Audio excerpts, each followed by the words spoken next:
Mike's hanging out at the SAIT Culinary Campus, cooking healthy food, kind of a food detox from the 10 days of the greatest outdoor show on earth.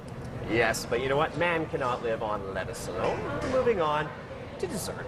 My favorite, but apparently this is a healthy dessert. Chef Gina joining us once again, SAIT Culinary Campus. What do we have? Cherries, peaches, what are we making? We're going to make some summer fruit parcels. So I took a trip to the farmer's market yesterday and I picked up some Bing cherries and some Rainier cherries. These are interesting because a lot of people probably haven't seen these before. Yeah, they're a hybrid between a Bing cherry and a Van cherry. So they've been growing them, harvesting them for about, I'm going to say, the last 100 years or so. Wow. They tend to be a little bit bigger and a little bit sweeter than the Bing cherries. So I'm going to pit some of these. And I don't know if you don't mind, and I'm going to cut the peach. This is kind of cool. Put it in there. Just like that. Okay, so you're cutting the peaches up. I'm cutting peaches, and you can use different fruits as they come available. These are early peaches, but I tried them, and they're actually really nice. Throw them in the bowl there. So we obviously don't have time to pit all of these cherries. Don't have time to pit all of them, but the rest of the ingredients, we're going to put some brown sugar in there. And we're going to put some bourbon in there. So if bourbon is the last thing that you want to see after Stampede, you can also put some water would work, fruit juice would work as well. No, we'll stick with bourbon. You got these out of Stampede, right? Okay. That's right. So obviously there'd be a lot more fruit now. Yeah. Once you got that, what do you do with that? Well, we're going to put it in these parcels here. So I've got a piece of parchment paper. Yeah. And if you wanted to, at home, you could also put it in foil and cook it on the barbecue. So this one, we're going to roast off in the oven.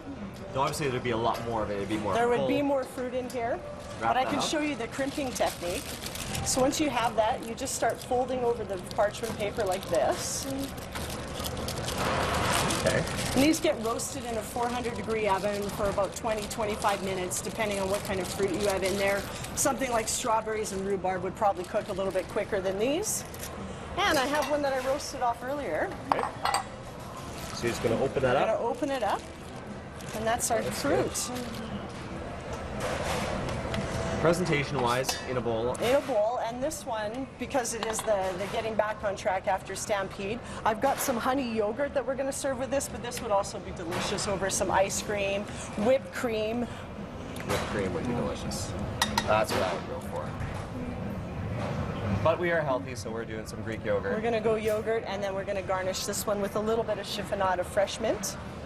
Nice. It's all about the presentation here this morning. That looks delicious. So that's Look at that, you guys. That looks delicious, Mike. Yeah. That does. So yogurt, fresh mint, baked, berries and whatnot. Stampede style would have been deep fried everything. That's sort of the healthy version of the funnel cake that Mike had yesterday. Pretty much, with an insane amount of ice cream on it. Absolutely.